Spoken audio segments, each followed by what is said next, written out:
여러분, 연애하다 보면 다툼이 한 번쯤 있죠. 문제는 다툼이 있느냐 없느냐가 아니라 어떻게 다투냐는 겁니다. 어떤 커플은 싸우고 나서 더욱더 사랑에 빠지는 반면 어떤 커플은 계속 같은 이유로 싸우다가 지쳐서 이별하게 되어 있습니다. 오늘은 연인 사이에 다툴 때 절대 하지 말아야 할 3가지 행동에 대해서 알려드릴게요.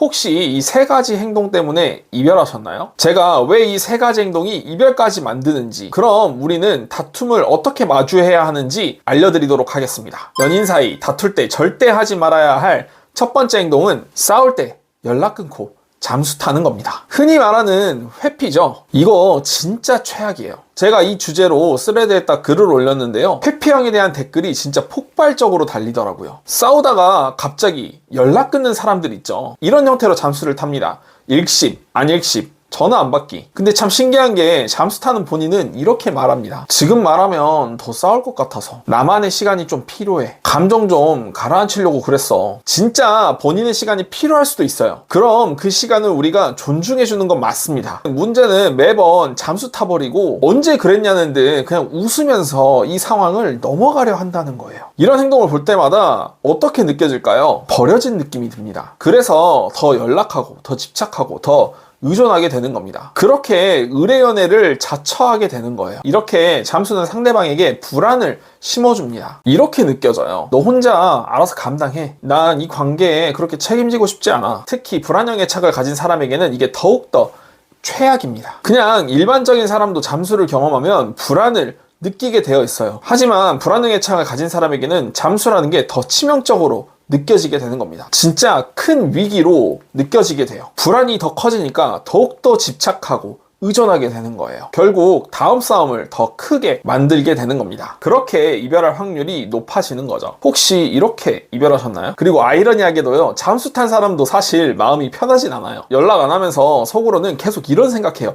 이 정도면 풀리지 않았을까? 근데 이러다 끝나는 거 아니야? 꼭 기억하셔야 돼요. 여러분, 회피한다고 문제가 해결되는 게 아닙니다. 연인 사이 다툴 때 절대 하지 말아야 할 2번째 행동은 내 말만 맞다는 대화입니다. 이거 네가 잘못한 거야. 야, 보통의 사람들은 그렇게 안 해. 내 말이 틀린 게 있어? 싸울 때 결론부터 정해놓고 말하는 사람들이 있어요. 이런 식의 대화의 특징은 딱 하나입니다. 대화가 아니라 판단한다는 거예요. 상대는 이해받고 싶고 공감받고 싶어서 이야기를 꺼낸 건데 내 앞에서 선생님이 잔소리하는 것처럼 느껴져요. 그래서 이런 생각들을 하게 되죠. 너랑 얘기하면 벽이랑 얘기하는 것 같아. 말해봤자 아무 소용이 없어. 네 말만 맞잖아. 이때 진짜 많은 사람들이 착각해요. 나는 굉장히 논리적으로 말 잘했어. 내 말이 맞지. 내 말에 사실이 아닌 게 없으니까. 나는 팩트만 얘기했어. 근데 연애에서는요, 팩트만 맞다고 맞는 게 아니에요. 팩트만 맞다고 해서 문제가 해결되고 지속되는 게 아닙니다. 논리적으로 나한테 따지는 모습을 보이면 오히려 감정적으로는 크게 상처받을 수 있어요. 상대 감정을 무시한 채로 잘잘못을 따지려고 하는 것처럼 느껴지거든요. 다툼 순간에 팩트를 말하면서 논리를 말한다면 그건 이제부터 이기냐 지느냐 싸움이 되는 거예요. 흔히 자존심 싸움하는 커플들을 보면 이런 대화가 주로 오가게 되어 있어요. 이런 구조가 점점 반복되면 말을 안 하게 됩니다. 어차피 내가 말해봤자 나는 틀린 사람만 되잖아요. 바뀌는 것도 없으니까. 결국 지쳐서 이별로 이어지게 되는 겁니다. 연인 사이 다툴 때 절대 하지 말아야 할 행동 3번째는 자고 일어나서 내일 얘기하자. 피곤하다. 계속 미루는 대화예요. 지금은 피곤해서 그래. 우리 이따 퇴근하고 얘기하자. 지금은 얘기할 상황이 아닌 것 같아. 이 말 현실적으로 굉장히 그럴듯해 보입니다. 근데 문제는 이게 계속되는 거예요. 퇴근하고 하자면서 자고 나서 하고 내일은 또 출근했으니까 그 다음날에 얘기하자. 이렇게 계속 밀리는 거죠. 하루가 미뤄지고 이틀이 미뤄지고 며칠이 지나면 상대는 이렇게 느껴요.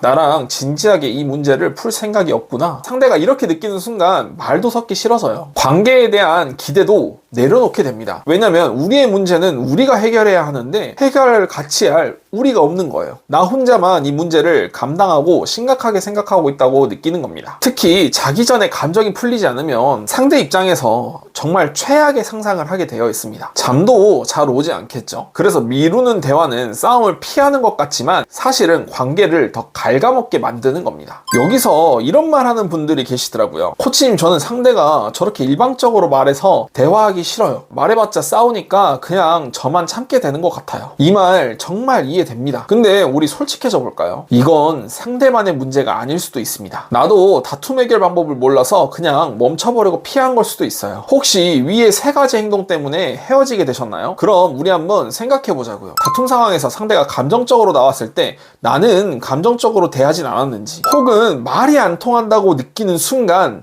얘랑은 진짜 말 안 통한다 라고 나 혼자 먼저 판단을 내렸을 수도 있습니다. 그러다 보니까 자연스럽게 대화를 포기하게 되는 거죠. 제가 말하고자 하는 건 누가 더 잘못했냐 따지는 게 아닙니다. 결국엔 둘 다 다툼 해결 능력이 없었던 거예요. 그래서 한 사람이 더 밀어붙이는 관계였다면 한 사람은 그 마음을 닫아버리는 경우가 많습니다. 결국에 이별의 순간에 이런 이야기가 나오게 되는 거예요. 우리 둘은 정말 안 맞는 것 같아. 이 관계를 계속 유지하는 게 너무 힘들다 라는 결론에 도달하게 돼요. 진짜 성숙한 연애를 하는 사람들은 참는 사람이 아닙니다. 많은 사람들이 성숙한 연애를 이렇게 오해해요. 그 사람을 위해서 참는 사람, 말 안 하는 사람, 감정을 안 드러내는 사람. 절대 아닙니다. 진짜 성숙한 연애를 하는 사람은 감정을 다루고 표현할 줄 아는 사람이에요. 상대가 감정적으로 나올 때 휘말리지 않고, 말이 안 통한다고 느껴졌을 때 아예 닫아버리는 게 아니라 지금 이 대화가 왜 어긋났지? 대화를 다시 문제에 집중할 수 있도록 이끌어 나갈 수 있는 사람입니다. 이게 제가 말하는 사랑력의 일부예요. 그래서 사랑도 배워야 하는 겁니다. 늘 다툼만 생기면 피하고 싶지 않으세요? 그렇게 계속 피하다 보면 어느 순간 나도 회피형 아닐까?